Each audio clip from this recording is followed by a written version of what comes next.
జాతీయ పోటీల్లో ఆంధ్రప్రదేశ్ సత్తాని చాటాలన్నారు శాప్ చైర్మన్ అనిమి రవినాయుడు గారు. ఉత్తరాఖండ్ రాష్ట్రంలో ఈ నెల 28 నుంచి ఫిబ్రవరి 14 తేదీ వరకు జరిగే 38వ జాతీయ క్రీడా పోటీల్లో ఏపీ క్రీడాకారులు సత్తా చాటాలని AP sports authority chairman Animini Ravi Naidu ఆకాంక్షించారు. విజయవాడ గుణదల్లోని ఓల్గా ఆర్చరీ అకాడమీలో Olga archery association president Cherukuri Satyanarayana ఆధ్వర్యంలో నిర్వహించిన కోచింగ్ క్యాంపును శాప్ చైర్మన్ సోమవారం పర్యవేక్షించారు. ఈ సందర్భంగా 38వ జాతీయ స్థాయి పోటీల్లో ఏపీ నుంచి ప్రాతినిధ్యం వహించనున్న ఆర్చరీ క్రీడాకారులను ఆయన పరిచయం చేసుకుని అభినందనలు తెలియజేశారు. అనంతరం కృష్ణానదిలో ఆంధ్ర కబడ్డీ అసోసియేషన్ సెక్రటరీ శ్రీకాంత్ ఆధ్వర్యంలో నిర్వహించిన బీచ్ కబడ్డీ కోచింగ్ క్యాంపును శాప్ చైర్మన్ ప్రారంభించారు. క్రీడాకారులను పరిచయం చేసుకొని వారికి పలు సూచనలు చేశారు. ఈ సందర్భంగా ఆయన క్రీడాకారులతో మాట్లాడుతూ జాతీయ పోటీల్లో పాల్గొనేందుకు శిక్షణ తీసుకుంటున్న క్రీడాకారులు అత్యుత్తమ ప్రదర్శన కనబరిచి ఏపీని అగ్రస్థానంలో నిలబెట్టాలన్నారు.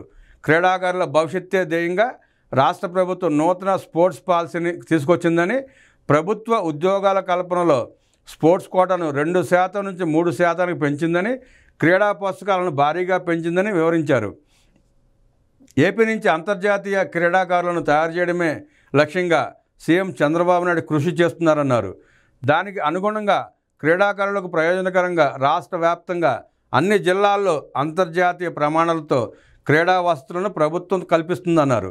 క్రీడాకారుల భవిష్యత్తు రాష్ట్ర ప్రభుత్వ బాధ్యతని, జాతీయ అంతర్జాతీయ పోటీల్లో అత్యధిక పథకాలు సాధించి రాష్ట్ర కీర్తి ప్రతిష్టలను విస్తరింపజేయాల్సిన బాధ్యత క్రీడాకారులపైనే ఉందన్నారు. గుంటూరు నాగార్జున యూనివర్సిటీలో ఉత్తరాఖండ్లో ఈ నెల 28వ తేదీ నుంచి జరిగే 38వ జాతీయ పోటీలకు సిద్ధమవుతున్న అథ్లెటిక్స్, మోడర్న్, పెంటాథ్లాన్ క్రీడాకారులను శాప్ చైర్మన్ రవినాయుడు సోమవారం కలిసి అభినందించారు. గుంటూరులోని ఆచార్య నాగార్జున యూనివర్సిటీలో జాతీయ పోటీల్లో పాల్గొనేందుకు నిర్వహిస్తున్న కోచింగ్ క్యాంప్ను ఆయన సందర్శించారు. ఈ సందర్భంగా క్రీడాకారులతో ఆయన మాట్లాడుతూ 38వ జాతీయ స్థాయి పోటీల్లో అత్యుత్తమ ప్రదర్శనే లక్ష్యంగా, ప్రథమ స్థానమే ధ్యేయంగా క్రీడాకారులు రాణించాలని సూచించారు. ఏపీకి అత్యధిక పథకాలు సాధించి దేశవ్యాప్తంగా రాష్ట్ర కీర్తి ప్రతిష్టలను ఇమ్మడము చేయాలన్నారు.